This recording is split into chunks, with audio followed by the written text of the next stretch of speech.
晨6.61只130斤的熊版阿拉斯加。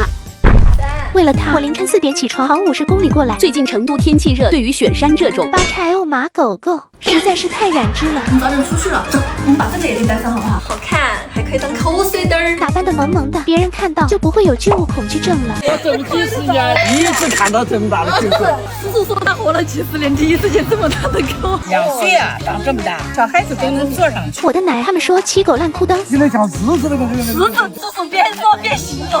这么多人给我都整社恐了。这个特别好，是吧？围观的人越来越多，我回答的问题也越来越。什么叔叔？啊，不是的哦，他说长狗，那个人帮我牵狗啦。果然没有人能拒绝这种情绪稳定的大型犬，尤其是大学生。今天这大场面都给孩子整害羞了。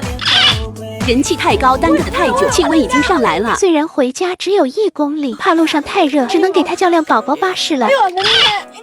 话都没说完，回家给你们看看130斤的巨型阿拉斯加拆家是什么样子的。现在回来好帅，宝宝。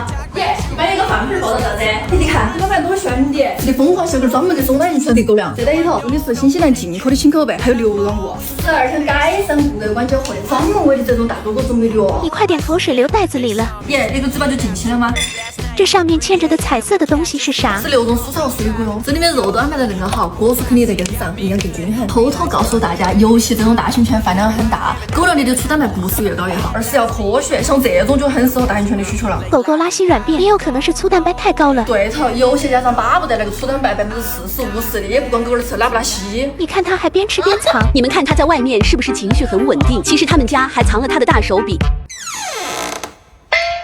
这不是翻盖手机吗？小三，你把你家门搞坏了。墙皮也被扒得很漂亮，抓住了面相都变了。